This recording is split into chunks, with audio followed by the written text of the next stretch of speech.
Bonjour et bienvenue pour ces nouvelles news de la Parashat Noach en exclusivité pour Torah Box.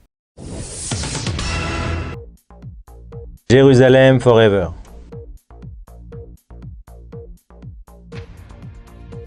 James Comey, cet homme intègre. Aryeh Deri se retire de la Knesset. C'est le grand débat de ce début d'année et ce vote absolument incroyable de l'UNESCO, à la demande évidemment des Palestiniens, pour reconnaître que le seul lien qui unit le mont du Temple ou le mont du Rocher, le lien historique ne concerne que les Palestiniens. Donc finalement on a coupé, l'UNESCO a validé, donc c'est un organe de l'ONU qui fonctionne avec un système de veto et de voix par pays. Donc évidemment il y a près de 200 pays à l'ONU, dont 80 pays musulmans. Et ce vote camouflé, complètement absurde, qui dit que finalement il n'y a aucun lien historique entre le peuple juif et le mur des lamentations, enfin tout le mont du Temple, Har HaBayit. Alors c'est complètement fou, et la paracha de la semaine y revient, puisqu'on explique que Noach, une fois être sorti de l'arche, d'accord, avec 7 couples d'animaux purs et 2 couples d'animaux impurs, et ben la première chose qu'il a fait pour remercier Hachem de l'avoir sauvé, c'est de faire un misbéar, de faire un autel, et sur cet autel d'y apporter les couples qui sont venus certainement en plus. Donc en fait tous les couples qui ont survécu, les couples d'animaux purs, ont été apportés en korban, en sacrifice. Et ce sacrifice qu'on pourrait qualifier de korban toda, korban odaya, c'est-à-dire que de sacrifice de remerciement, et bien ces sacrifices ont été faits, nous disent nos sages, précisément à l'endroit du Kodesh HaKodashim, précisément à l'endroit où aujourd'hui se dresse la mosquée du Dôme du Rocher, ou ce qu'on appelle Misgat HaZahav, ou encore Al-Zaha. Alors Al-Zaha, c'est quoi?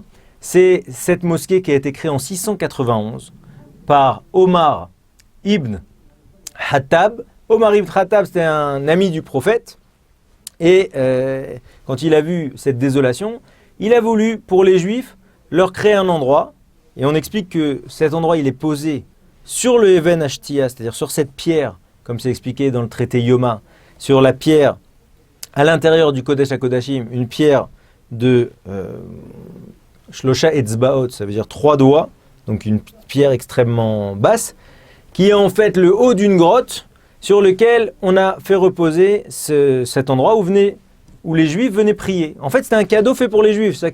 Il faut comprendre qu'aujourd'hui, cet espace de prière, cette esplanade, elle regroupe d'un côté Al-Aqsa, qui est plus à l'est, d'accord, et dans lequel vraiment les musulmans prient, et cette mosquée qui finalement est vide toute l'année.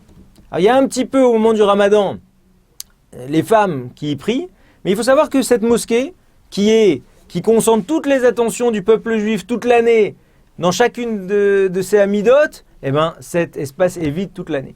Alors Akadosh Baruch Hu, comme clin d'œil, on va faire 2 clins d'œil en réponse à l'UNESCO. Premier clin d'œil, c'est un papyrus qui est de 2700 ans, qui est une référence laïque à Jérusalem et au Temple. Et dans une mosquée, cette semaine, proche de Hebron, une inscription que vous pouvez voir, qui rappelle le lien entre la Sainte, le Temple, d'accord, et Jérusalem. Alors, la dernière réponse, qui est certainement la plus belle, c'est la réponse que les Israéliens ont apportée à l'UNESCO, à savoir que sur toutes les fêtes de Tishri, il y a eu plus d'1 500 000 Israéliens qui sont venus pèleriner, qui ont été Olchei Regel, qui ont été jusqu'au Temple. 1 500 000 personnes, que vous vous rendez compte, à l'échelle de la France, puisqu'il y a 9 fois moins d'habitants en Israël. Encore, si maintenant on reprend ça au niveau des Juifs, c'est 10 fois moins, eh bien c'est l'équivalent de 13 millions de personnes qui, durant un mois, seraient allées visiter le Har HaBayit.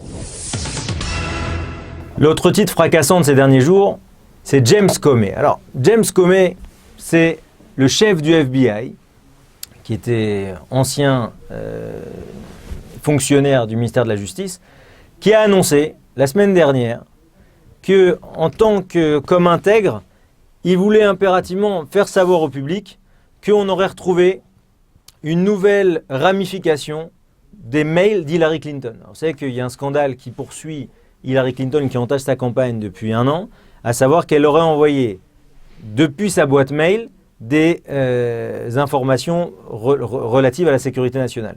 Ce qui, pour un président de la République, est parfaitement inconcevable. Et ce qui, par exemple, c'était une personne de l'armée, pourrait être envoyé en cour martiale. Et comme Hillary Clinton, en plus, était ancienne ministre de la Défense, donc chef des armées, c'est très complexe. Et là, James Comey a dit, voilà, on ne sait pas ce qu'il y a dans ces ramifications, mais on a trouvé un nouveau serveur. Et dans ce serveur, encore de nouveaux milliers de mails.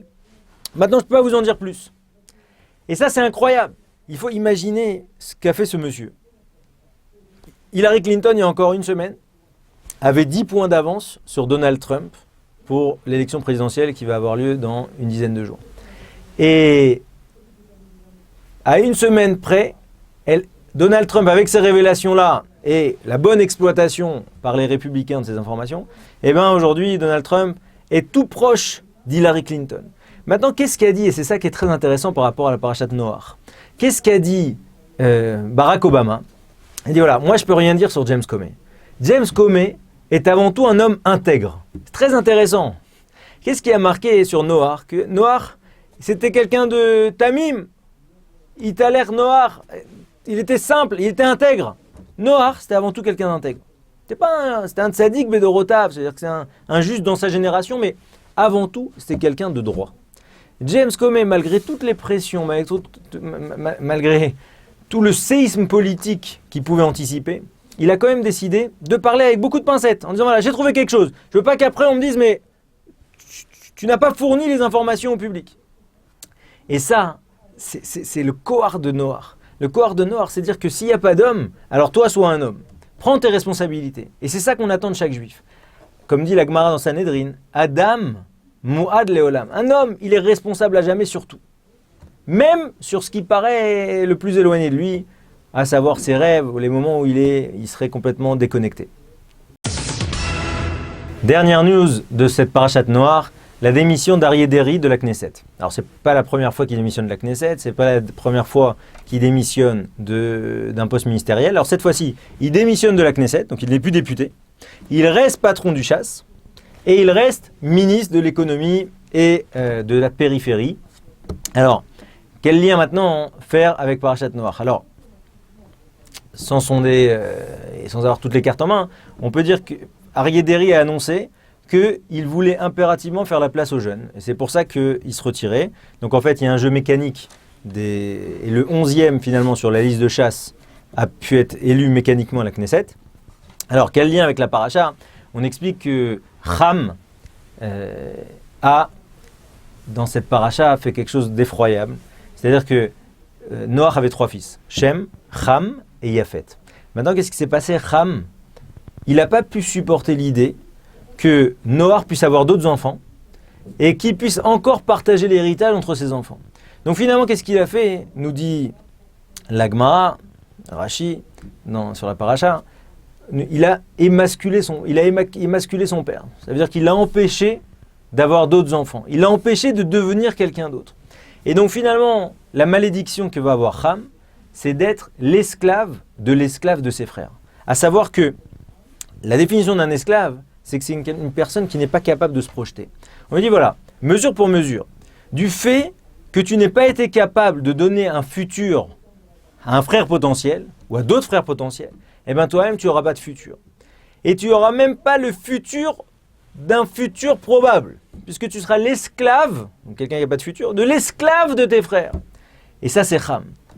Et c'est principalement ce désir de ne pas faire exister l'autre qui est quelque part, en tout cas, du moins dans les discours, renversé ici chez Aryeh Deri, qui veut laisser la place aux jeunes. Voilà un grand Shabbat Shalom, et qu'Hachem nous donne une très belle année 5777. Amen, Kenny Ratson.